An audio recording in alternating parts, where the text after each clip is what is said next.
ಅಲ್ಟೋಸೆಕ್ಟರ್ GT light ಕಂಬಕ್ಕೇನೋ ಹೊಡೆದಾರೆ ಆದರೆ ಹೌದು light ಕಂಬಕ್ಕೇನೋ ಹೊಡೆದಾರೆ. ಅಲ್ಲಿಂದ ಒಂದು ಆಕ್ಸಿಡೆಂಟ್ ನೋಡ್ಕೊಂಡು ಬಂದರೆ ತಿರ್ಗಾ ಇಲ್ಲಿ ಚಿಲ್ಕುಂದ ಹತ್ರ ಒಂದು ಆಕ್ಸಿಡೆಂಟ್ ಆಗಿದೆ. ಅಯ್ಯೋ ಏನು ಇಲ್ಲಿ 9 ಎಷ್ಟು ಹೇಳಿದು ಇಲ್ಲಿ ಹುಣಸೂರಲ್ಲಿ 9 ಸ್ನೇಹಿತರು ಕೆಲವೊಬ್ಬರು ಗಾಡಿ ಬಗ್ಗೆ ಕೇಳಿದ್ರಿ, ಬೈ ಗಾಡಿ ಯಾವ ಥರ ಇದು ಪರ್ಫಾರ್ಮೆನ್ಸ್ ಯಾವ ಥರ ಮತ್ತು ಹೆಂಗೆ ಅಂತ, ತಗೋಬೋದಾ ತಗೋಬೇಡದ ಮ್ಯಾಕ್ಸ್ HD ಪಿಕಪ್ನ ಅಂತ. ಗುರು ಗಾಡಿ ತಗೋಬೇಕು ಗುರು ಇದನ್ನು ಗಾಡಿ ಅಂತ ನಾನು ಹೇಳೋಕ್ಕೆ ಇಷ್ಟಪಡ್ತೀನಿ. ಯಾಕಂದರೆ ಗಾಡಿ ಓಡಿಸ್ತಾ ಇದ್ದೀನಿ ಅಂದ್ಬಿಟ್ಟು ಈ ಗಾಡಿ ಬಗ್ಗೆ ನಾನು ಪಾಸಿಟಿವ್ ಮಾತಾಡ್ತೀನಿ ಅಂತಲ್ಲ. ಇದರಲ್ಲಿ ಬಂದು ಮೇನ್ ರೀಸನ್ ಏನಪ್ಪ ಅಂದರೆ ವೀಲ್ ಬೇಸು ಹಳೆ ಗಾಡಿಗೂ ಇದಕ್ಕೂ ಒಂದೊಂದು ಅಡಿ ಹಿಂದೆ ಇದೆ. ಇದು ವೀಲ್ ಬೇಸು 1 ಅಡಿ ಹಿಂದೆ ಇದೆ, ಅದು 1 ಅಡಿ ಮುಂದೆ ಇದೆ. ಹಳೆ 1.79 ಐತಲ್ಲ ಅದು 1 ಅಡಿ ಮುಂದೆ, ಇದು 1 ಅಡಿ ಹಿಂದೆ. ಆ ಹಿಂದೆ ವೀಲ್ ಬೇಸ್ ಕೊಟ್ಟಿರೋ ಕಾರಣ ಗಾಡಿ ಜೊಲ್ಟ್ ಹೊಡೆಯಲ್ಲ. ನಿಮಗೆ ಟನ್ನೇಜ್ಗಾಗಲಿ ಇದಕ್ಕಾಗಲಿ, ಈ ಗಾಡಿ ಹೈಟ್ ಲೋಡ್ ಮಾಡಲಿ, ಗಾಡಿ ಟನ್ನೇಜ್ ಜಾಸ್ತಿ ಆದರೂ ಕೂಡ ಜೊಲ್ಟ್ ಹೊಡೆಯಲ್ಲ. ಗಾಡಿ ಒಂಥರ ಆರಾಮಾಗಿ ಹಾಸ್ಕೊಂಡೋಗಿ ಅಂತ ಹೋಗುತ್ತೆ. ಒಳ ಪರ್ಫಾರ್ಮೆನ್ಸ್ ಗಾಡಿ ಚೆನ್ನಾಗೈತೆ ಗುರು. ಮಾತ್ರ ಗಾಡಿ ಸ್ಪೇಸು ಪರ್ಫಾರ್ಮೆನ್ಸು ಮತ್ತು ಏನಪ್ಪ ಅಂದರೆ ಈ ಲೆಂತು ಒಳಗಡೆ ಕ್ಯಾಬಿನ್ ಒಂದು ಸ್ವಲ್ಪ ಇಕ್ಕಟ್ಟಾಯಿತು, ಅದೊಂದು ಸ್ವಲ್ಪ ಸ್ಪೇಸ್ ಬೇಕಾಗಿತ್ತು ಅಂತ ನನ್ನ ಅನಿಸಿಕೆ.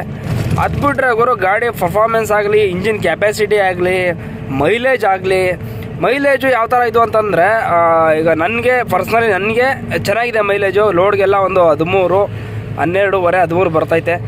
ಇದು ಡ್ರೈವರ್ ಮೇಲೆ ಡಿಪೆಂಡ್ ಆಗುತ್ತೆ ಗುರು ಮೈಲೇಜು. ಅದನ್ನು ಅಂತ 100% ಈ ಗಾಡೀಲಿ ಮ್ಯಾಕ್ಸ್ ಗಾಡೀಲಿ ಡ್ರೈವರ್ ಮೇಲೆ ಡಿಪೆಂಡ್ ಆಗುತ್ತೆ. ಫಸ್ಟು ನೀವು ಗಾಡಿ ತೊಗೊಂಡು ಓಡಿಸೋವಾಗ ನಿಮಗೆ 10, 11 ಒಳಗೆ ಬರುತ್ತೆ ಹೊರತು ಮೇಲೆ ಬರೋಲ್ಲ. ಯಾಕಂದರೆ ಇದು ಡ್ರೈವರ್ ಮೇಲೆ ಡಿಪೆಂಡು. ನೀವು ಯಾವ ಥರ ಗೇರ್ ಕೊಡ್ತೀರಾ, ಯಾವ ಥರ ಗಾಡಿ ಓಡಿಸ್ತೀರಾ, ಮತ್ತು ಹಳೆ ಗಾಡಿ ಓಡಿಸ್ಬಿಟ್ಟು ಈ ಗಾಡಿ ಓಡಿಸಿದ್ರೆ ನಿಮಗೆ ಡಿಫ್ರೆಂಟ್ ಆಗಿಬಿಡುತ್ತೆ. ಮೈಲೇಜ್ ಒಂದು ಸ್ವಲ್ಪ ಹೆಚ್ಚು ಕಡಿಮೆ, ಸುಮಾರು ಹೆಚ್ಚು ಕಡಿಮೆ ಬಂದ್ಬಿಡುತ್ತೆ. ನನಗೂ ಕೂಡ ಸ್ಟಾರ್ಟಿಂಗ್ ತೊಗೊಂಡ ಟೈಮಲ್ಲಿ ಆ ಥರ ಅನ್ನಿಸ್ತು, ಮತ್ತು ಮೈಲೇಜ್ ಇಲ್ಲ ಅನಿಸ್ಬಿಡ್ತು ನನಗೆ. ಆಮೇಲೆ ಬರ್ತಾ ಇದಕ್ಕೆ ಅಡ್ಜಸ್ಟ್ ಆದಮೇಲೆ ನನಗೆ ಸರಿ ಆಯಿತು. ಯಾಕಂದರೆ ಆವಾಗ ಸ್ಟಾರ್ಟಿಂಗು ಗಾಡಿ ತೊಗೊಬಂದಾಗಲೂ 1 ಸರ್ವಿಸ್ 2 ಸರ್ವಿಸ್ ಗಂಟ ಮೈಲೇಜ್ ಬರೋಲ್ಲ. ಯಾವುದೇ ಭಾಗದಲ್ಲೂ 2 ಸರ್ವಿಸ್ ಆಗಂಟ ಗಾಡಿ ಮೈಲೇಜ್ ಬರೋಲ್ಲ. ಆಮೇಲೆ ಆಟೋಮೆಟಿಕ್ ಮೈಲೇಜ್ ಬರುತ್ತೆ. 1 ಸರ್ವಿಸ್ 2 ಸರ್ವಿಸ್ ಆದಮೇಲೆ ಆಟೋಮೆಟಿಕ್ ಮೈಲೇಜ್ ಬರುತ್ತೆ. ಗಾಡಿ ಮಾತ್ರ ಗುರು ಓಡಿಸೋದಾಗಲಿ, ಆಮೇಲೆ ಎಷ್ಟೇ ದೂರ ಹೋಗಿ ನೀವು ಈ ಗಾಡೀಲಿ ಒಂದು ಕಂಫರ್ಟೇಬಲ್ ಆಗಿರುತ್ತೆ ಮಾತ್ರ ಗಾಡಿ. ಅದರಲ್ಲಿ 2 ಮಾತಿಲ್ಲ. ನಾನು ಚಾಯ್ಸ್ ಮಾಡಿದ್ದು ಈ ಗಾಡಿನ ನನ್ನ ಗುಡ್ ಚಾಯ್ಸ್ ಅಂತ ನಾನು ಅಂದ್ಕೊಂಡಿದ್ದೀನಿ. ನೋಡಿ ಇಷ್ಟಿದೆ ಈ ಗಾಡಿ ಬಗ್ಗೆ ಮಾಹಿತಿ. ಆಮೇಲೆ ಮೇನ್ ರೀಸನ್ ಏನಪ್ಪ ಅಂದರೆ ಬೇರೆ ಬುಲೋರದಲ್ಲೆಲ್ಲ ಈಗ ಮಾಮೂಲಿ ಇದಕ್ಕಿಂತ ಕಮ್ಮಿ ಇದ್ವಲ್ಲ ನೋಡಿ 1.7, ಅದರಲ್ಲೆಲ್ಲ ಟೈರ್ ಕಂಪ್ಲೇಂಟ್ ಜಾಸ್ತಿ ಇತ್ತು. ಇದರಲ್ಲಿ ಟೈರ್ ಕಂಪ್ಲೇಂಟ್ ಇಲ್ಲ. ಹೆಂಗೆ ಇದ್ರು ಮಿನಿಮಮ್ ಹಿಂದ್ಗಡೆನೇ 40-45 ಸಾವಿರ ಟೈರ್ ಓಡ್ತೈತೆ. ಓಡಿಸಿದ್ದೀನಿ ಕೂಡ MRF ಅಲ್ಲಿ ನಾನು ಓಡಿಸಿದ್ದೀನಿ. ಟೈರು 40-45 ಸಾವಿರ ಟೈರ್ ಓಡಿದೆ. ಸುಳ್ಯ ಗುರು, ಸುಳ್ಯ ಬಂದರೆ ನನಗೆ ಸಿಕ್ಕಾಪಟ್ಟೆ ಮೆಮೊರೀಸ್ ಇದೆ. ಇಲ್ಲಿ 2017-16ರಲ್ಲಿ ನಾನು ಇಲ್ಲಿ ಕೆಲಸ ಮಾಡೋಕ್ಕೆ ಬಂದಿದ್ದೀನಿ.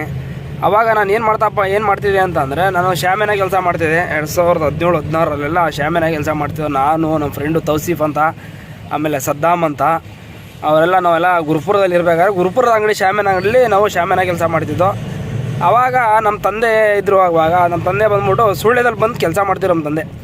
ಆವಾಗ ಅವ್ರ ಕಾಂಟ್ಯಾಕ್ಟ್ ಮುಖಾಂತರ ನಾವು ನಮ್ಮ ಫ್ರೆಂಡ್ಶಿಪ್ಪು ಎಲ್ಲ ಬಂದು ನಾವು ಇಲ್ಲಿ ಇದು ಮಾಡ್ತಿದ್ದೋ. ಇಲ್ಲಿ ಬಂದು ಶಾಮಿಯಾನ ಕೆಲಸ ಮಾಡ್ತಿದ್ದೋ. ಆ ಶಾಮಿಯಾನ ಅಂಗಡಿ ಎಲ್ಲಿದೆ ಅಂತಂದರೆ ಸಹನಾ ಶಾಮಿಯಾನ ಅಂತ, ಸಹನಾ ಲಾರ್ಜ್ ಕೂಡ ಇದೆ ಅವ್ರದ್ದು, ಆಮೇಲೆ ಸಹನಾ ಶಾಮಿಯಾನೂ ಇದೆ. ಇಲ್ಲಿ ಬಂದು ಮಾಡಿದ್ದು ಭಾರಿ ಮೆಮೊರಿಫುಲ್ ಆದ ಒಂದು ಜಾಗ. ಮತ್ತು ಇಲ್ಲೆಲ್ಲ ಸಿಕ್ಕಾಪಟ್ಟೆ ಫ್ರೆಂಡ್ಸ್ಗಳು ಕೂಡ ಇದ್ದರು ನನಗೆ ಸುಳ್ಯದಲ್ಲಿ. ಇವಾಗೆಲ್ಲ ಬಂದು ಮಾತಾಡಬೇಕು ಅನಿಸುತ್ತೆ ಹೋಗಿ. ಇವಾಗ ನಮ್ಮನ್ನು ಗುರುತಿಡಿತಾರೋ ಇಲ್ವೋ ಗೊತ್ತಿಲ್ಲ. ಆವಾಗ ಗುರು ಚಿಕ್ಕವರಾಗಿದ್ದು, ಇನ್ನು ಮೀಸೆನೇ ಬಂದೈತಿಲ್ಲ. ಅವಾಗ ಬಂದು ಕೆಲಸ ಮಾಡ್ತಿದ್ದೋ. ಎಲ್ಲಿ ಓದಲಿಕ್ಕೂ ಇಲ್ವಲ್ಲ, ಕಷ್ಟ ಆವಾಗ, ಅಷ್ಟು ಕಷ್ಟ ನಮಗೆಲ್ಲ ಓದೋದು. ಇದು ಬದುಕಾಟ, ಬರೀ ತಿನ್ನೋಕೆ ಅನ್ನ ಸಿಕ್ಕರೆ ಸಾಕು ಒಂದು ಟೈಮಲ್ಲಿ. ಹಂಗೆ ಇದ್ದೋ ನಮ್ಮ ಕತೆ. ಆವಾಗ ಬಂದು ಸ್ಯಾಲ್ರಿ ಆವಾಗ ಬಂದು ನಮಗೆ ಒಳ್ಳೆಯದು ಸ್ಯಾಲ್ರಿ ಗುರು. ಆ ಟೈಮಲ್ಲಿ ಅಲ್ಲಿಂದ ಇಲ್ಲಿ ಬಂದು 450 ರೂಪಾಯಿ ಏನೋ 450 ಏನೋ 550 ರೂಪಾಯಿ ಏನೋ ಸಮಥಿಂಗ್ ಕೊಡ್ತಿದ್ರು. ಆವಾಗ ಟಾಪ್ ಸ್ಯಾಲ್ರಿ ಅದು. ಟಾಪ್ ಸ್ಯಾಲ್ರಿ ಅಂತಂದರೆ ಅಲ್ಲಿಗೆ ಕಮ್ಮಿ ಅಂದರೆ ಇವತ್ತು ಲೆಕ್ಕಾಚಾರ ಹೋದರೆ 1-1.5 ಸಾವಿರ 2 ಸಾವಿರ ಲೆಕ್ಕಾಚಾರ ಅದು. ಅವಾಗ 2016-17ರಲ್ಲಿ ಒಳ್ಳೆ ಸ್ಯಾಲ್ರಿ ಅದು ಗುರು, ಸೂಪರ್ ಸ್ಯಾಲ್ರಿ. ಅವಾಗ ಬಂದು ಇಲ್ಲಿ ಕೆಲಸ ಮಾಡ್ತಿದ್ವಿ. ಇಲ್ಲಿ KVG ಕಾಲೇಜ್ ಅಂತಲೂ ಇದೆ. ಆ KVG ಕಾಲೇಜಿಗೆ ಜಾಸ್ತಿ ನಾವು ಶಾಮಿಯಾನ ಆಗಲಿ ಮತ್ತು ಫಂಕ್ಷನ್ಗಳು ಜಾಸ್ತಿ KVG ಕಾಲೇಜಲ್ಲಿ ನಡೀತಿದ್ದು. ಇಲ್ಲಿ ಸುಳ್ಯದಲ್ಲಿ KVG ಕಾಲೇಜ್ ಅಂತ ಐತೆ ಅಲ್ಲಿ. ಆಮೇಲೆ KVG ಕಾಲೇಜ್ ಐತೆ. ಆಮೇಲೆ ಅದು ಮೆಡಿಕಲ್ ಸಂಬಂಧಪಟ್ಟಂಥ ಕಾಲೇಜು. ಅಲ್ಲಿ ಜಾಸ್ತಿ ಶಾಮಿಯಾನ ಆರ್ಡ್ರುಗಳು ನಮಗೆ ಸಿಗ್ತಿದ್ದು. ಡೆಕೋರೇಷನ್ ಆಗಲಿ ಇನ್ನೊಂದಾಗಲಿ ಜಾಸ್ತಿ ನಾವು ಅಲ್ಲೇ ಮಾಡ್ತಿದ್ದೋ. ಹಂಗಾಗಿ ನಮಗೂ ಈ ಸುಳ್ಯಗೂ ಒಂದು ಬಾಂಡಿಂಗ್ ಇದೆ. ಆವಾಗ್ಲೂ ಅಷ್ಟೇ, ಈಗಲೂ ಅಷ್ಟೇ. ಜಾಸ್ತಿ ಸುಳ್ಯ ಈ ಪಾಣತ್ತೂರು ಮತ್ತು ಈ ಕಡೆ ಜಾಲ್ಸೂರು, ಕಾಸಲಗೋಡು, ಈ ಕಡೆ ಮಂಗಳೂರು ಹೋದರೆ ಸುಳ್ಯ ಬಂದೇ ಹೋಗ್ಬೇಕಲ್ವಾ. ಆಗಲಿಂದ ಒಂದು ಬಾಂಡಿಂಗ್ ಅದೊಂದು ಅದೇನಂತ ಗೊತ್ತಿಲ್ಲ ನೋಡಿ. ಇಲ್ಲಿ ತೋರಿಸಿ ನೋಡಿ. ಈಗ ಸಹನ ಶಾಮಿಯಾನ ಅಂದ್ಬಿಟ್ಟು, ಅದು ಸಹನ ಲಾರ್ಜ್ ಅಂತ ಕಾಣುತ್ತೆ ನೋಡಿ, ಸಹನ ಲಾರ್ಜ್ ಅಂತ ಕಾಣುತ್ತೆ ನೋಡಿ, ಲಾರ್ಜ್ ಒಂದು ಬೋರ್ಡ್ ಮರೆ ಆಗಿತ್ತು ನೋಡಿ. ನೋಡಿ ಪೊಲೀಸ್ ವ್ಯಾನ್ ನಿಂತಿದ್ದೀರಾ, ಇದೆ ನೋಡಿ, ಸಹನ ಇದೆ, ಪೊಲೀಸ್ ವ್ಯಾನ್ ನಿಂತಿದೆಯಲ್ಲ ಅದೇ ಸಹನ ಲಾರ್ಜು. ಅದ್ರ ಹಿಂಭಾಗ ಶಾಮಿಯಾನ ಇದೆ, ಅಲ್ಲೇ ನಾವು ಕೆಲಸ ಮಾಡ್ತಿದ್ದೋ. ಮಿನಿಮಮ್ಮು 1 ವರ್ಷ ಏನೋ ಕೆಲಸ ಮಾಡ್ದೋ. ಅದೇ ಅಪ್ ಆ್ಯಂಡ್ ಡೌನ್ ಮಾಡ್ತಿದ್ದೋ. ಆರ್ಡ್ರ್ ಇರುವಾಗ ಕರಿತಿದ್ರು, ಆರ್ಡ್ರ್ ಇಲ್ದೇ ಇರೋವಾಗ ನಾವು ಊರಲ್ಲಿ ಶಾಮಿಯಾನ ಅಂಗಡಿ ಇತ್ತಲ್ವಾ, ಅಲ್ಲೇ ಕೆಲಸ ಮಾಡ್ತಿದ್ದೋ. ಯಾವಾಗಲೂ ಕುಡಿಯೋದು ಗಸಗಸ ಅಂತ ಗೋಡಂಬಿ ದ್ರಾಕ್ಷಿ ಅದೊಂದು ಮಿಶ್ರಣ ಬರುತ್ತೆ, ಸೂಪರ್ ಆಗಿರುತ್ತೆ ಗುರು. ನೀವು ಬಂದಾಗ ಇಲ್ಲಿ ಟ್ರೈ ಮಾಡಿ. ಯಾವ ಥರ 70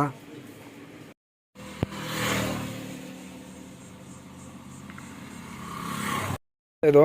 ಇದರಲ್ಲಿ ಸಬ್ಜೆ ಬೀಜ ಮತ್ತು ದ್ರಾಕ್ಷಿ ಗೋಡಂಬಿ ಡ್ರೈ ಫ್ರೂಟು ಸುಮಾರು ಇರುತ್ತೆ. ಅದು ಹೆಸರೆಲ್ಲ ಇನ್ನೂ ನನಗೆ ಗೊತ್ತಿಲ್ಲ. ನೀವು ಯಾವ ಥರ ಈ ಕಡೆ ಬಂದರೆ, ಈ ಕಡೆ ನೋಡಿ, ಈ ಕಡೆಯಿಂದ ಬಂದರೆ ಈ ಕಡೆ ಕೂಲೆ ಕಡೆ ಯಾಕಂದ್ರೆ ನಿಮಗೆ ಆ ಕಡೆಯಿಂದ ಲೆಫ್ಟ್ ಸಿಗುತ್ತೆ. ಹುಣಸೂರು ಕಡೆಯಿಂದ ಬರಬೇಕಂದ್ರೆ ನಿಮಗೆ ಅದು ರೈಟ್ ಸಿಗುತ್ತೆ. ಕಲ್ಗುಣಿಂದ ಒಂದು ಸ್ವಲ್ಪ ಹಿಂದೆ, ಸುಳ್ಳೆಯಿಂದ ಒಂಚೂರು ಮುಂದೆ ಸೆಂಟ್ರಲ್ ಬರುತ್ತೆ. ಯಾವುದೋ ಬೈಕ್ ಆಕ್ಸಿಡೆಂಟ್ ಗುರು, ಬೈಕೇನೋ ಆಕ್ಸಿಡೆಂಟ್ ಆಗಿರ್ತಾರೆ. ಅದೇ ಲೈಟ್ ಕಂಬಕ್ಕೇನೋ ಹೊಡೆದಿರಂಗಿದೆ ನೋಡಿ. ಹಾಂ, ಬೈಕ್ ಅಲ್ಟರ್ಸೆಟರ್ GT ಲೈಟ್ ಕಂಬಕ್ಕೇನೋ ಹೊಡೆದಾರೆ. ಅಂದರೆ ಹೌದು, ಲೈಟ್ ಕಂಬಕ್ಕೇನೋ ಹೊಡೆದಾರೆ. ಸ್ವಲ್ಪ ಸೀರಿಯಸ್ ಆಗಿ ತಗೋ ಹೋದ್ರು. ರೋಡ್ನಲ್ಲಿ ಕಾರಲ್ಲಿ ಹಾಕೋ ಹೋದ್ರು. ನಾನು ನೋಡಿದೆ, ಕಾರಲ್ಲಿ ಒಬ್ಬರು ಹಾಕೋ ಹೋದ್ರು. ಅವರೇ ಇರ್ಬೋದೇನೋ ನನ್ನೊಂದು ಅಚ್ಚು. ಈ ಥರ ಆಗುತ್ತೆ ನೋಡಿ ರೋಡಲ್ಲಿ. ಹೆವಿ ಟ್ರಾಫಿಕ್ ರೋಡು ಮತ್ತು ಹೆವಿ ಆಕ್ಸಿಡೆಂಟ್ ರೋಡ್ ಇದು. ನೋಡುವಾಗ ಜೋಪಾನ ಬನ್ನಿ ಹೊಡಲ್ಲ ಬರೋ ಟೈಮಲ್ಲಿ ಇರಲ್ಲ.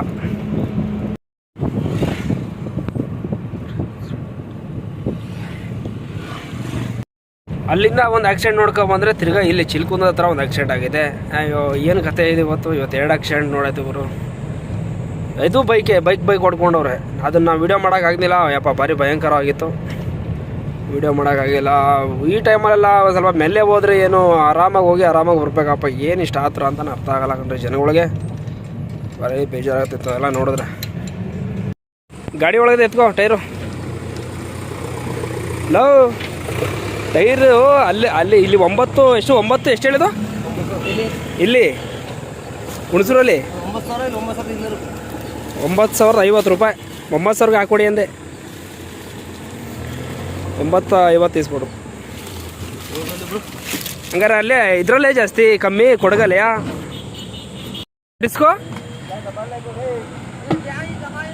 ಎಷ್ಟಾಯ್ತು?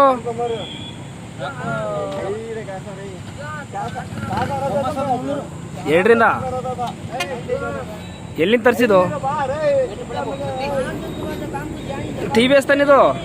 TVS 9,300. ಇಲ್ಲಿ ಹುಣಸೂರಲ್ಲಿ ಎಷ್ಟು ಹೇಳಿದ್ರು ಒಂದೊಂದಕ್ಕೆ? ಏನು ಬುಲೋರದವ್ರು ಏನು ತಿಳ್ಕೊಂಡು ಹುಣಸೂರಲ್ಲಿ ಎಲ್ಲ ರೇಟ್ ಜಾಸ್ತಿ ಅಲ್ಲ? ಇಲ್ಲಿ 9,300, ಅಲ್ಲಿ 9,300 ರೂಪಾಯಿ. ಇಲ್ಲಿ 1/2 ಕಿಲೋಮೀಟರ್ ಡೌನ್ ಹೇಳಿದ್ರೆ ಹಾಂ